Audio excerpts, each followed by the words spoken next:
is blocking those restrictions now, making mifepristone available for women across the country. The move also gives the court more time to consider the issue. Also in the abortion battle this week, Ron DeSantis signed one of the nation's most restrictive abortion laws into Florida law. Abortion is now illegal in the state after 6 weeks. That's before many women even know they're pregnant or even had a chance to see their OBGYN. The new law makes exceptions for cases of rape, incest, and human trafficking. Even then, though, women only have 15 weeks to get the procedure done, and they have to provide proof like a restraining order or a police report. Florida State Representative Eskamani joins me now. Representative, thanks so much for being with us. We appreciate it. What does all of this mean for women in your state, what the governor has done there? Well, thank you so much, Jim, for having me. It's devastating for women and pregnant people, not just in Florida, but also in the Southeast. So we've seen an increase of abortion services being needed as women have traveled to Florida from other eastern states of the United States looking for help. And so this is a tragedy, not just for Floridians, but for women across America.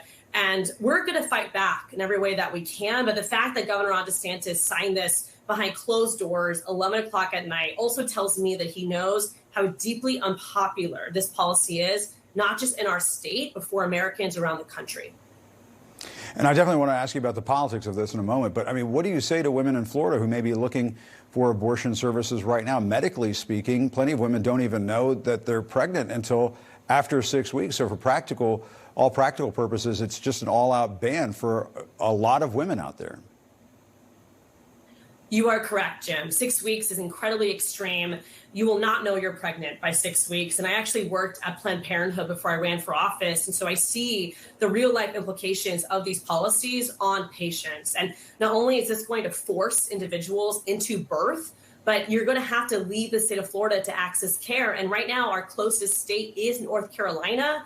But finding an appointment in North Carolina has also been a struggle, as so many other states that banned abortion are doing the same. And so we're leveraging our abortion funds. We're doing what we can to communicate to patients what this means. And I want to be clear, this 6-week abortion ban does not go into effect immediately. In fact, what's really complicated about this ban is it's privy on the Florida Supreme Court decision on the 15-week ban, which is still being litigated in our state and unconstitutional under our state constitution. And so despite that, the governor moved forward with a 6-week ban, but it's not in place yet because we're waiting for that decision on 15 weeks.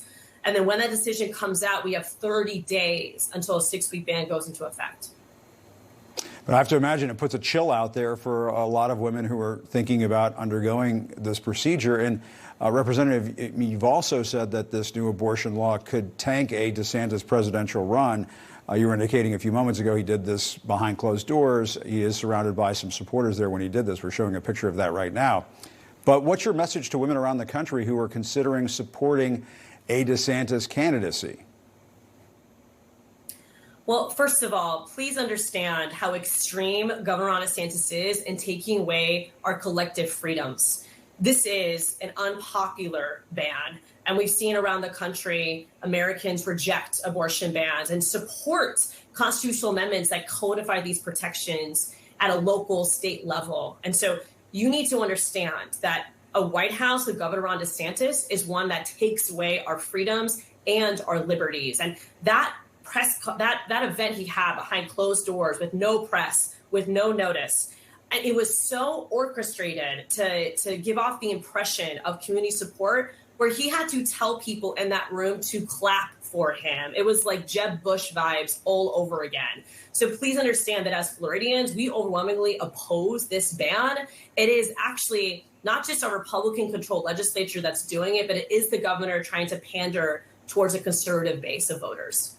And so what do you think is going on politically for Governor DeSantis from a national perspective? Because what we saw in Wisconsin just a short while ago is voters go to the polls and tip the scales towards the progressives when it comes to control of the state Supreme Court there. And a lot of people said that was because of the abortion issue. You're seeing a lot of backlash, it seems, against Republican majorities in state houses across the country. You look what happened in Tennessee on a different issue, obviously.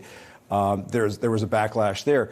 Why is it that you think Ron DeSantis thinks he can do something like this that's very conservative in Florida, but still be viable as a presidential candidate? Well, Jim, the answer is simple. Governor Ron DeSantis is trying to out-Trump Trump.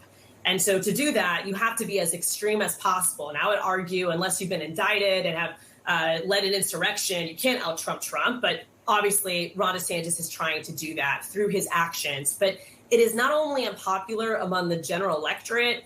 We had several Republicans vote no on this ban on the House floor and some walked away so they wouldn't have to vote. So the legislature knows that this will lead to lost seats. And what gives me hope is the people of Florida rising up in opposition to this and having the voice be heard on that 2024 ballot box. And I'm also hopeful that the American people realize that DeSantis is really a coward for signing this ban into law at nighttime in a closed office environment, but that he is trying to trick voters into seeing him as being viable at a national stage. And I think we're seeing that that's not the case and that he doesn't have a path to victory. All right. Florida Representative Eskamani, thanks so much for your time. Appreciate it. Thanks for coming on. Thanks for having me, Jim. All right. Thank you.